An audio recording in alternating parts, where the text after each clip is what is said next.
Assalamualaikum warahmatullahi wabarakatuh. Perkenalkan, nama saya Muhammad Rizky Rizwandi, NIM 1901301075, Prodi Teknologi Informasi semester 5. Di sini saya akan menjelaskan tentang demokrasi terpimpin 1957 sampai 1965. Untuk latar belakang, setelah Presiden Soekarno mengeluarkan dekret pada 5 Juli 1959, Indonesia resmi meninggalkan demokrasi liberal dan masuk ke era demokrasi terpimpin. Apa itu demokrasi terpimpin? Dalam buku Islam dan Politik, Teori Belah Bambu, masa demokrasi terpimpin 1959 sampai 1965, karangan Ahmad Syafi'i Ma'arif, diungkap beberapa definisi demokrasi terpimpin. Demokrasi terpimpin adalah demokrasi yang dipimpin oleh hikmat kebijaksanaan dalam permusyawaratan perwakilan sesuai dengan UUD 1945. Sedangkan Soekarno menjelaskan demokrasi terpimpin adalah demokrasi kekeluargaan tanpa anarkinya liberalisme, tanpa autokrasinya diktator. Yang dimaksud dengan demokrasi kekeluargaan adalah demokrasi yang mendasarkan sistem pemerintahan pada permusyawaratan dan mufakat dengan pimpinan satu kekuasaan sentral di tangan seseorang sesepuh atau tetua. Sesepuh atau tetua ini tidak mendiktatori tetapi memimpin dan mengayomi. Berikutnya merupakan ciri-ciri demokrasi terpimpin. Miriam Budiarjo dalam Dasar-Dasar Ilmu Politik 2008, ada beberapa ciri yang membedakan demokrasi terpimpin dengan model demokrasi lainnya yang dijalankan di Indonesia. Yang pertama, dominasi presiden menguat.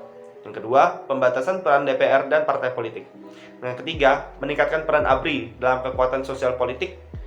Ciri-ciri itu menunjukkan gejala konsolidasi politik ke arah pemerintahan diktator.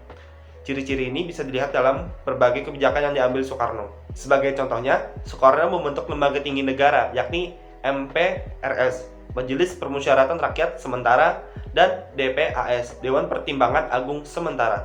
Kemudian, ketegangan dengan DPR karena silih pendapat soal rancangan APBN membuat Soekarno membubarkan DPR. Soekarno menggantinya dengan DPR-GR, yaitu Dewan Perwakilan Rakyat Gotong Royong yang seluruh anggotanya ia tunjuk sendiri. Kemudian, contoh lain, Angkatan Darat ditarik dalam pemerintahan. Banyak perwira militer diberi jabatan di DPR atau MPR, kepala daerah, dan jabatan lainnya. Tentara juga menjadi pelaksana perang tertinggi dan dipimpin oleh Soekarno sendiri. Ujung-ujungnya, Soekarno mengeluarkan Indonesia dari Perserikatan Bangsa-Bangsa atau PBB. Kemudian, untuk kelebihan dari demokrasi terpimpin, yang pertama, negara terhindar dari perpecahan dan krisis.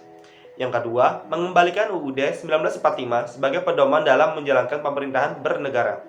Yang ketiga, merupakan langkah awal terbentuknya lembaga tinggi negara, yaitu MPRS dan DPAS. Di balik kelebihan, pasti ada kekurangan. Untuk kekurangan itu sendiri, yang pertama, penataan kehidupan konstitusi tidak berjalan. Yang kedua, adanya pertentangan ideologi yang sangat tajam antara nasionalis, agama, dan komunis. Yang ketiga, kehidupan politik tidak demokratis. Kemudian yang terakhir adalah kegagalan. Penyebab demokrasi terpimpin mengalami kegagalan dalam membawa negara Indonesia menjadi negara tidak makmur. Sering berganti-ganti kabinet, hal ini menimbulkan munculnya ketidakpercayaan rakyat terhadap pemerintah, sebab banyak program kerja kabinet tidak dapat direalisasikan dengan baik. Mungkin itu saja yang dapat saya sampaikan mengenai demokrasi terpimpin 1957 sampai 1965. Salah khilaf mohon maaf. Wassalamualaikum warahmatullahi wabarakatuh.